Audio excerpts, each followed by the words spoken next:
Patriarchs and Prophets, chapter 1. Why was sin permitted? God is love. His nature, his law is love. It ever has been, it ever will be. The high and lofty one that inhabiteth eternity, whose ways are everlasting, changeth not. With him is no variableness, neither shadow of turning. Every manifestation of creative power is an expression of infinite love. The sovereignty of God involves fullness of blessing to all created beings. The psalmist says, "Strong is thy hand, and high is thy right hand. Righteousness and judgment are the foundation of thy throne. Mercy and truth go before thy face." Blessed is the people that know the joyful sound. They walk, O Lord, in the light of thy countenance. In thy name do they rejoice all the day, and in thy righteousness are they exalted. For thou art the glory of their strength. For our shield belongeth unto Jehovah, and our King to the Holy One. The history of the great conflict between good and evil, from the time it first began in heaven to the final overthrow of rebellion and the total eradication of sin, is also a demonstration of God's unchanging love. The sovereign of the universe was not alone in his work of beneficence. He had an associate, a co-worker, who could appreciate his purposes and could share his joy in giving happiness to created beings. In the beginning was the Word, and the Word was with God, and the Word was God. The same was in the beginning with God. Christ, the Word, the only begotten of God, was one with the Eternal Father, one in nature, in character, in purpose. The only being that could enter into all the counsels and purposes of God. His name shall be called Wonderful Counselor, the Mighty God, the Everlasting Father, the Prince of Peace. His goings forth have been from old, from everlasting. And the Son of God declares concerning himself, "The Lord possessed me in the beginning of his way, before his works of old. I was set up from everlasting. When he appointed the foundations of the earth, then I was by him, as one brought up with him, and I was daily his delight, rejoicing always before him." The Father wrought by his Son in the creation of all heavenly beings. By him were all things created, whether they be thrones or dominions or principalities or powers. All things were created by him and for him. Angels are God's ministers, radiant with the light ever flowing from his presence and speeding on rapid wing to execute his will. But the Son, the anointed of God, the express image of his person, the brightness of his glory, upholding all things by the word of his power, holds supremacy over them all. A glorious high throne from the beginning was the place of his sanctuary, a scepter of righteousness, the scepter of his kingdom. Honor and majesty are before him, strength and beauty are in his sanctuary. Mercy and truth go before his face. The law of love being the foundation of the government of God, the happiness of all intelligent beings depends upon their perfect accord with its great principles of righteousness. God desires from all his creatures the service of love, service that springs from an appreciation of his character. He takes no pleasure in forced obedience. and to all he grants freedom of will, that they may render him voluntary service. So long as all created beings acknowledged the allegiance of love, there was perfect harmony throughout the universe of God. It was the joy of the heavenly host to fulfill the purpose of their Creator. They delighted in reflecting his glory and showing forth his praise. And while love to God was supreme, love for one another was confiding and unselfish. There was no note of discord to mar the celestial harmonies. But a change came over this happy state. There was one who perverted the freedom that God had granted to his creatures. Sin originated with him who, next to Christ, had been most honored of God and was highest in power and glory among the inhabitants of heaven. Lucifer, son of the morning, was first of the covering cherubs, holy and undefiled. He stood in the presence of the great Creator, and the ceaseless beams of glory enshrouding the eternal God rested upon him. Thus saith the Lord God, Thou sealest up the sum, full of wisdom and perfect in beauty. Thou hast been in Eden, the garden of God. Every precious stone was thy covering. Thou art the anointed cherub that covereth, and I have set thee so. Thou wast upon the holy mountain of God. Thou hast walked up and down in the midst of the stones of fire. Thou wast perfect in thy ways, from the day that thou wast created, till iniquity was found in thee.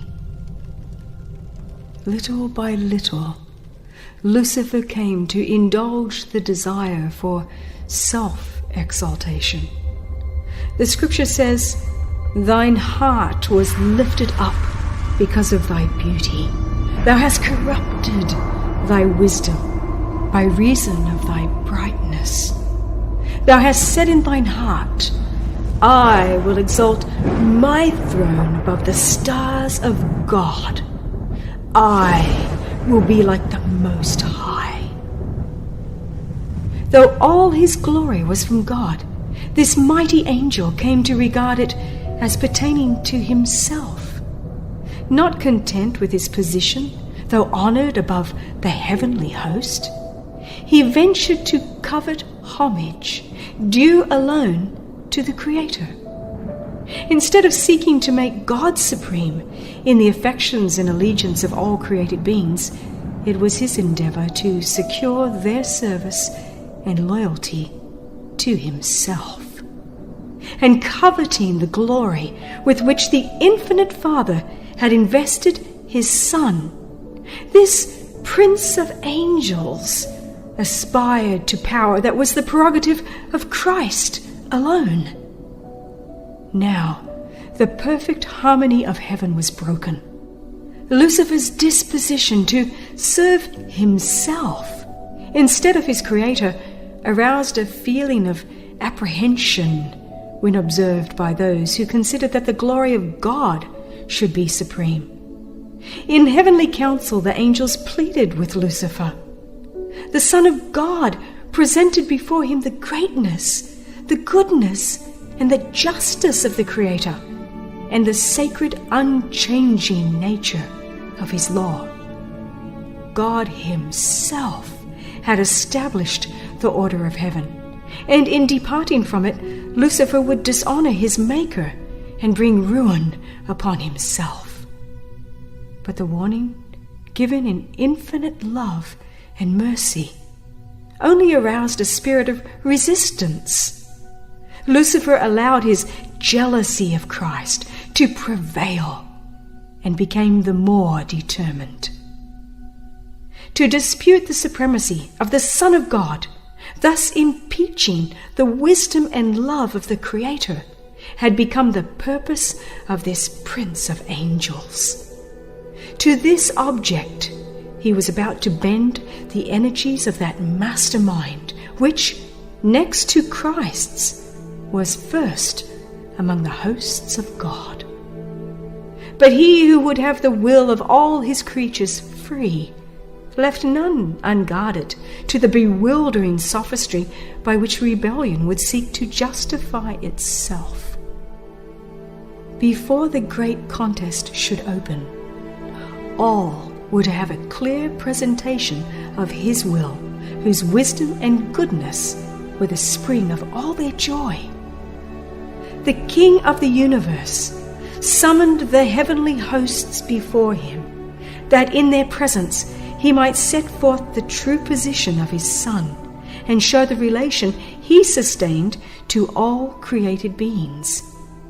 The Son of God shared the Father's throne, and the glory of the eternal self-existent one encircled both.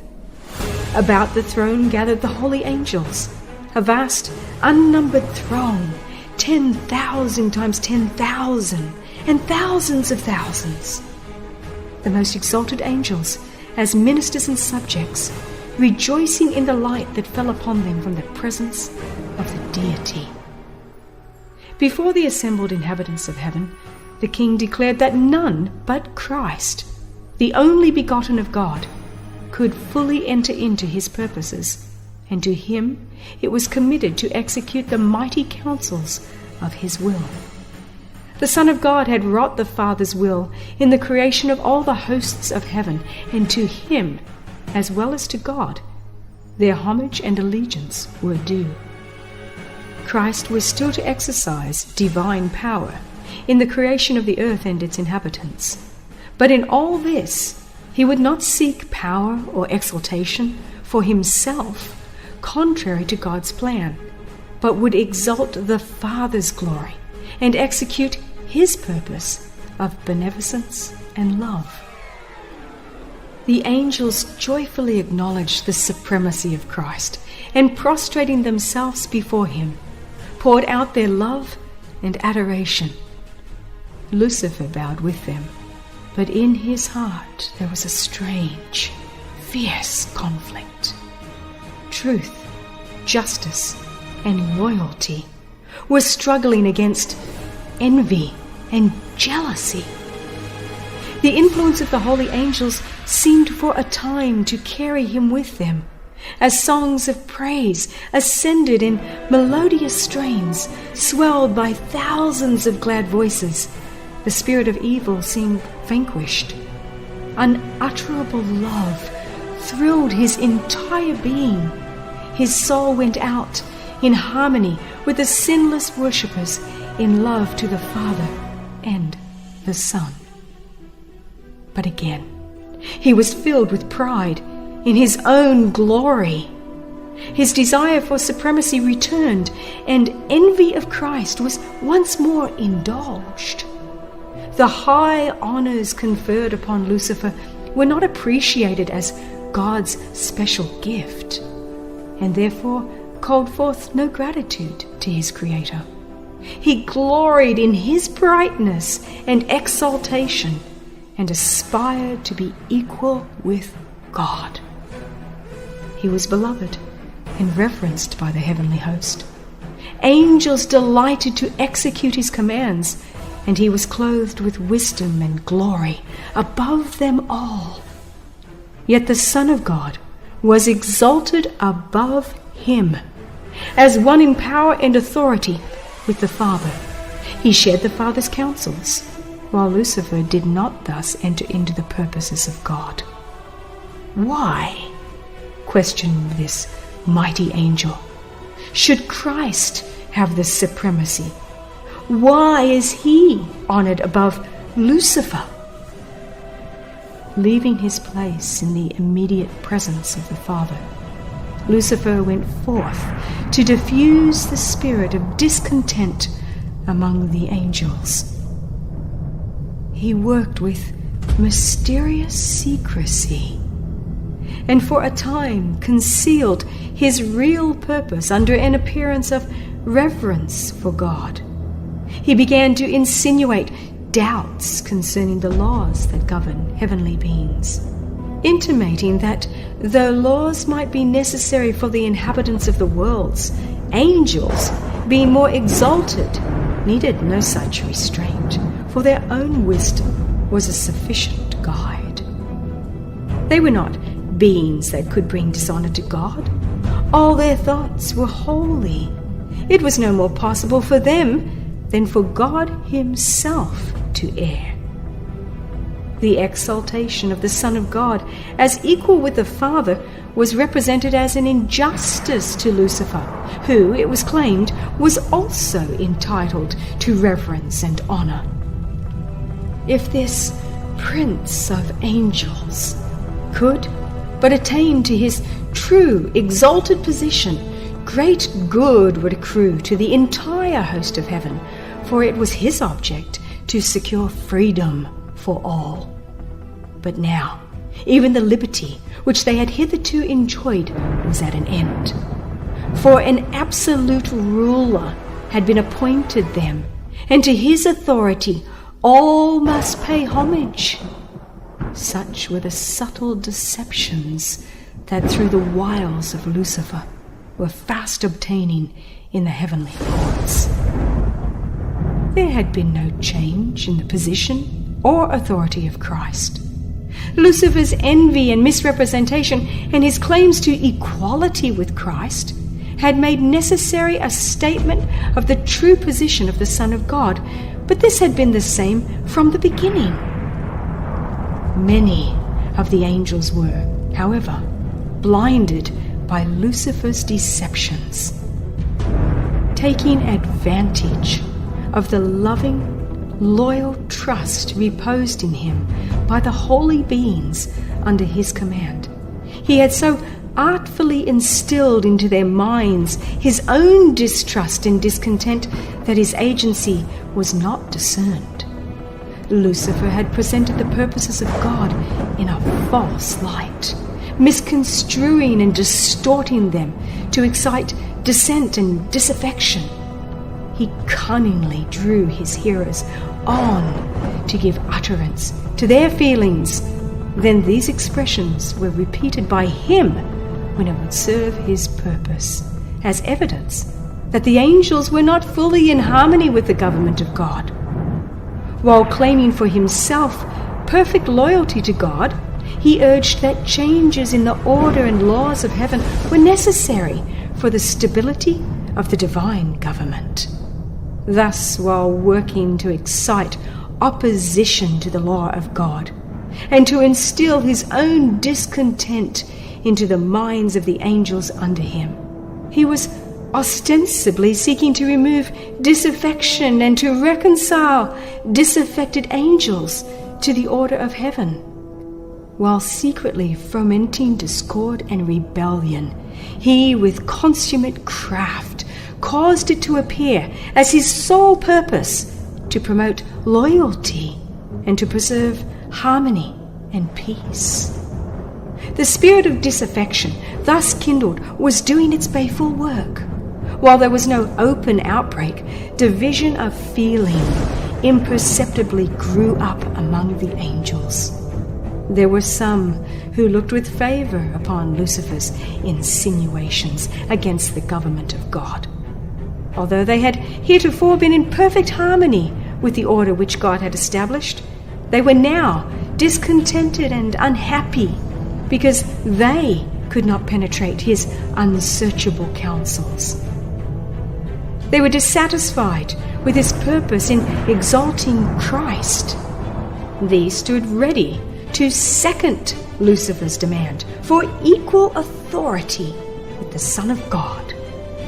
But angels who were loyal and true maintained the wisdom and justice of the divine decree and endeavored to reconcile this disaffected being to the will of God. Christ was the Son of God. He had been one with him before the angels were called into existence. He had ever stood at the right hand of the Father. His supremacy, so full of blessing to all who came under its benignant control, had not heretofore been questioned. The harmony of heaven had never been interrupted. Wherefore should there now be discord? The loyal angels could see only terrible consequences from this dissension, and with earnest entreaty they counseled the disaffected ones to renounce their purpose and prove themselves loyal to God by fidelity to his government. In great mercy, according to his divine character, God bore long with Lucifer. The spirit of discontent and disaffection had never before been known in heaven. It was a new element, strange, mysterious, unaccountable.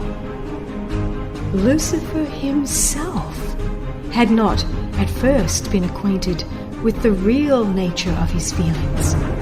For a time he had feared to express the workings and imaginings of his mind, yet he did not dismiss them. He did not see whither he was drifting. But such efforts as infinite love and wisdom only could devise were made to convince him of his error. His disaffection was proved to be without cause, and he was made to see what would be the result of persisting in revolt. Lucifer was convinced that he was in the wrong. He saw that the Lord is righteous in all his ways and holy in all his works, that the divine statutes are just, and that he ought to acknowledge them as such before all heaven. Had he done this, he might have saved himself and many angels. He had not at that time fully cast off his allegiance to God, though he had left his position as covering cherub. Yet, if he had been willing to return to God, acknowledging the Creator's wisdom and satisfied to fill the place appointed him in God's great plan, he would have been reinstated in his office. The time had come for a final decision. He must fully yield to the divine sovereignty or place himself in open rebellion. He nearly reached the decision to return, but pride forbade him. It was too great a sacrifice for one who had been so highly honored to confess that he had been in error, that his imaginings were false, and to yield to the authority which he had been working to prove unjust. A compassionate Creator, in yearning pity for Lucifer and his followers, was seeking to draw them back from the abyss of ruin into which they were about to plunge. But his mercy was misinterpreted. Lucifer pointed to the long suffering of God as an evidence of his own superiority, an indication that the King of the universe would yet accede to his terms. If the angels would stand firmly with him, he declared, they could yet gain all that they desired. He persistently defended his own course and fully committed himself to the great controversy against his Maker.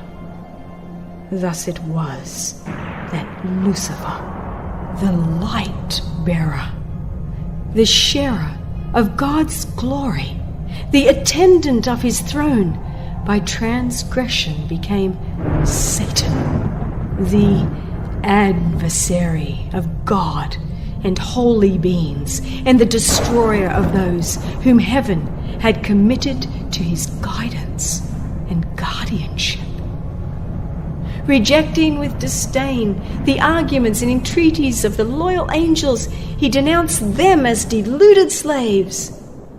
The preference shown to Christ he declared an act of injustice both to himself and to all the heavenly host, and announced that he would no longer submit to this invasion of his rights and theirs. He would never again acknowledge the supremacy of Christ. He had determined to claim the honor which should have been given him, and take command of all who would become his followers. And he promised those who would enter his ranks a new and better government, under which all would enjoy freedom. Great numbers of the angels signified their purpose to accept him as their leader. Flattered by the favor with which his advances were received, he hoped to win all the angels to his side, to become equal with God himself, and to be obeyed by the entire host of heaven. Still, the loyal angels urged him and his sympathizers to submit to God, and they set before them the inevitable result should they refuse. He who had created them could overthrow their power and signally punish their rebellious daring. No angel could successfully oppose the law of God, which was as sacred as himself. They warned all to close their ears against Lucifer's deceptive reasoning, and urged him and his followers to seek the presence of God without delay and confess the error of questioning his wisdom and authority. Many were disposed to heed his counsel, to repent of their disaffection, and seek to be again received into favor with the Father and his Son. But Lucifer had another deception ready. The mighty revolter now declared that the angels who had united with him had gone too far to return, that he was acquainted with the divine law and knew that God would not forgive. He declared that all who should submit to the authority of heaven would be stripped of their honor, degraded from their position. For himself, he was determined never again to acknowledge the authority of Christ. The only course remaining for him and for his followers, he said, was to assert their liberty and gain by force the rights which had not been willingly accorded them. So far as Satan himself was concerned, it was true that he had now gone too far to return. But not so with those who had been blinded by his deceptions.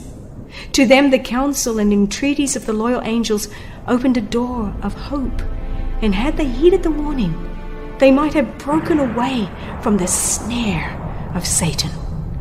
But pride, love for their leader, and the desire for unrestricted freedom were permitted to bear sway, and the pleadings of divine love and mercy were finally rejected. God permitted Satan to carry forward his work until the spirit of disaffection ripened into active revolt.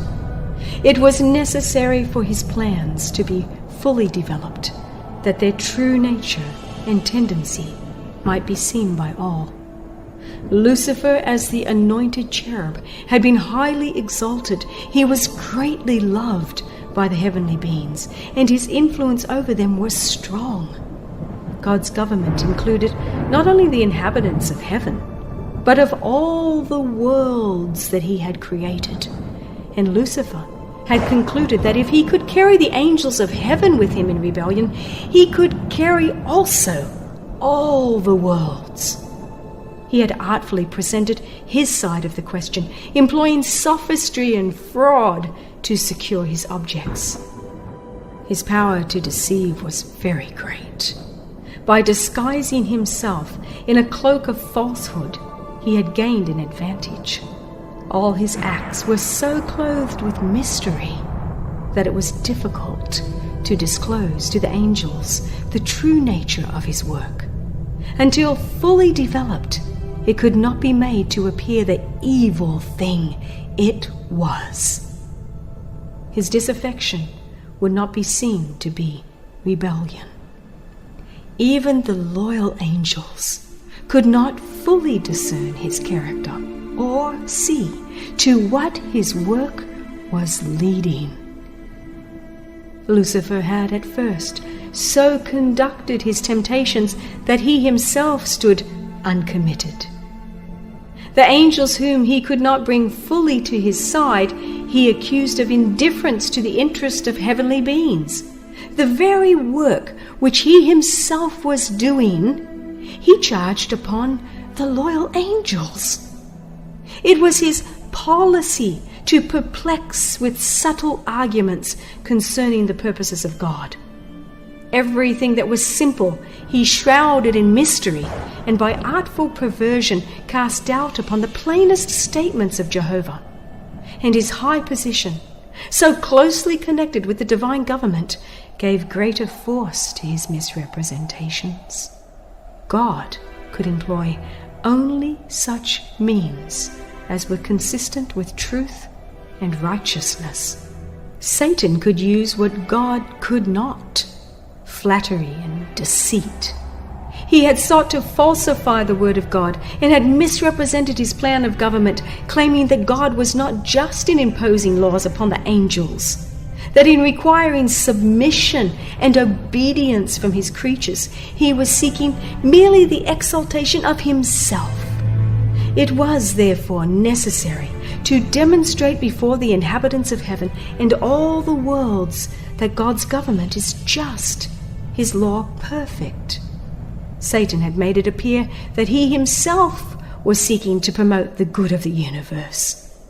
The true character of the usurper and his real object must be understood by all. He must have time to manifest himself by his wicked works.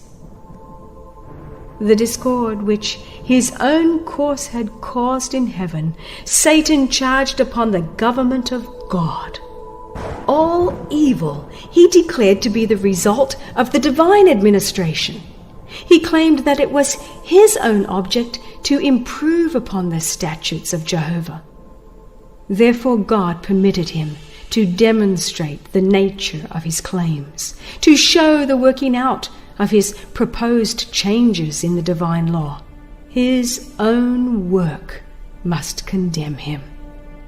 Satan had claimed from the first that he was not in rebellion. The whole universe must see the deceiver unmasked. Even when he was cast out of heaven, infinite wisdom did not destroy Satan. Since only the service of love can be acceptable to God, the allegiance of his creatures must rest upon the conviction of his justice and benevolence. The inhabitants of heaven and of the worlds, being unprepared to comprehend the nature or consequences of sin, could not then have seen the justice of God in the destruction of Satan. Had he been immediately blotted out of existence, some would have served God from fear rather than from love. The influence of the deceiver would not have been fully destroyed, nor would the spirit of rebellion have been utterly eradicated. For the good of the entire universe, through ceaseless ages, he must more fully develop his principles, that his charges against the divine government might be seen in their true light by all created beings, and that the justice and mercy of God and the immutability of his law might be forever placed beyond all question. Satan's rebellion was to be a lesson to the universe through all coming ages, a perpetual testimony to the nature of sin and its terrible results. The working out of Satan's rule, its effect upon both men and angels, would show what must be the fruit of setting aside the divine authority. It would testify that with the existence of God's government is bound up the well-being of all the creatures he has made. Thus the history of this terrible experiment of rebellion was to be a perpetual safeguard to all holy beings, to prevent them from being deceived as to the nature of transgression, to save them from committing sin and suffering its penalty. He that ruleth in the heavens is the one who sees the end from the beginning, the one before whom the mysteries of the past and of the future are alike outspread, and who, beyond the woe and darkness and ruin that sin has wrought, beholds the accomplishment of his own purposes of love and blessing. Though clouds and darkness are round about him, righteousness and judgment are the foundation of his throne. And this the inhabitants of the universe, both loyal and disloyal, will one day understand. His work is perfect, for all his ways are judgment. A God of truth and without iniquity, just and right is he.